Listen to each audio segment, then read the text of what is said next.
Tinubu's first 100 days, it's all rhetoric and no substance. Tinubu is confident about his own ability, because my name is Bola Ahmed Tinubu. But the boastfulness is utterly misplaced. Nothing in his 100 days in office justifies it. For those who have not yet noticed it, here's a major difference between Bola Tinubu and Muhammadu Buhari, his immediate predecessor as president. While Buhari was tongue-tied and taciturn, Tinubu is free-tongued and expressive. While Buhari kept most of his limited thoughts to himself, Tinubu has something to say on virtually every subject, except his personal life, and is more than willing to say it. Indeed, he's been speaking. To be clear, that's a positive thing. For as Professors Paul Collier and Tim Bessley put it in their seminal report Escaping the Fragility Trap, leaders are first and foremost communicators. They argued that narratives are a powerful tool that leaders can use to transform their nation.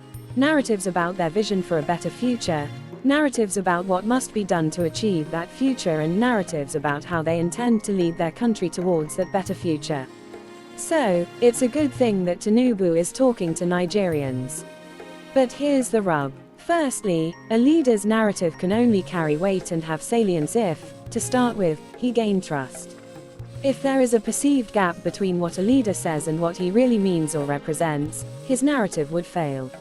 Secondly, narratives are not credible unless they are followed by credible signaling actions.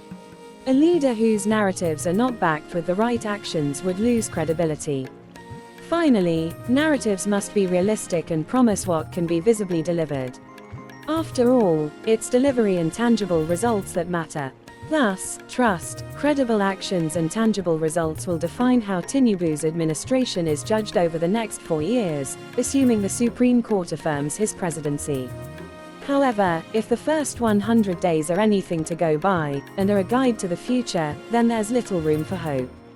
For truth be told, Tinubu has not gained the trust of most Nigerians, and even the residual trust, based on his overhyped performance as governor of Lagos State, has been dissipated.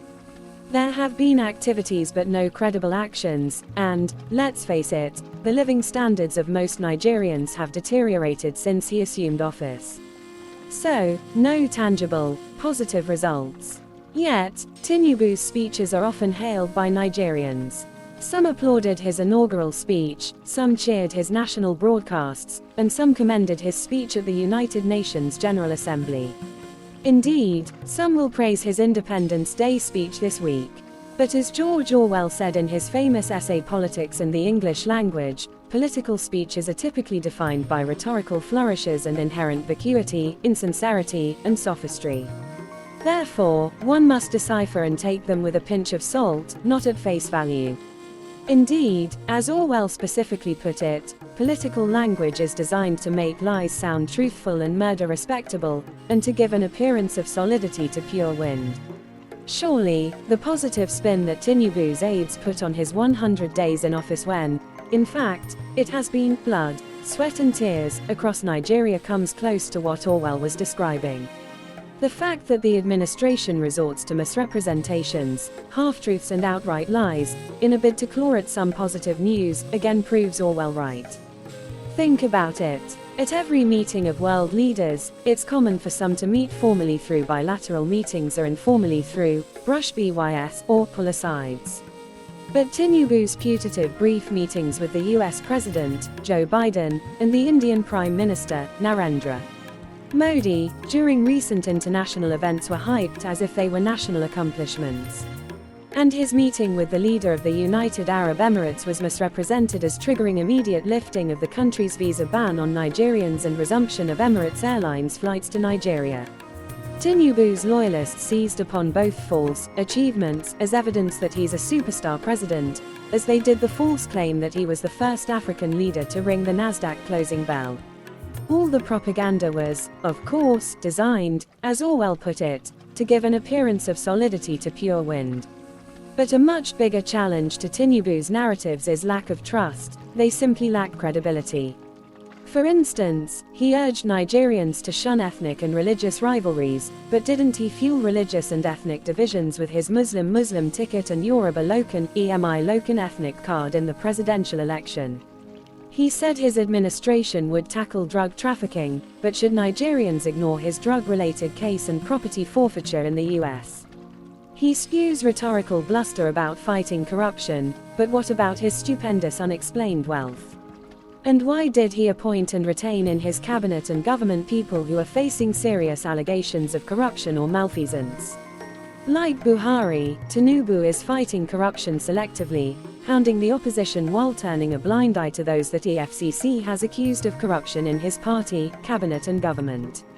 Recently, Tinubu's lawyer asked a U.S. court not to release his Chicago State University academic records because severe and irreparable harm will be done to Bola Tinubu if the records are released, adding that it would cause him fatal potential damage.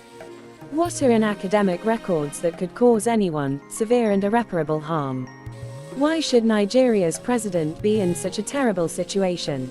And isn't it a national embarrassment that Encyclopedia Britannica's entry on Nigeria's president reads, "Many of the details of Tinubu's early life, education, work, and finances are unclear." The simple truth is that Tinubu can't give Nigeria moral leadership, and with a Nigeria without moral leadership. A few weeks ago, I was interviewed on News Central TV. I said that Tinubu oversold himself during the election and that some Nigerians bought the overselling. Well, in government, he's still overselling himself and some are still buying the overselling. In his inaugural speech, Tinubu listed several national issues, including insecurity and the economy. Then, he concluded, "I declare that these things are within our proximate reach because my name is Bola Ahmed Tinubu, and I am the President of the Federal Republic of Nigeria." Essentially, he was saying, Nigeria's problems will be solved because he's Tinubu and in charge. Yet, according to the International Center for Investigative Reporting, ICIR, 629 people were killed within 45 days of Tinubu's presidency, between May 29 and July 13 this year. Since then, terrorists have killed many more, including 30 soldiers in August. His badly introduced and poorly implemented removal of the fuel subsidy and flotation of the naira have pushed inflation rate up to over 25%, the highest since 2015, and exchange rate up to nearly N1,000 to $1, while deepening poverty. Having abandoned the harebrained idea of giving N8,000 to 12 million households monthly for 6 months, he decided to give N5 billion to each state for palliatives, much of which would be mismanaged and never reach the needy.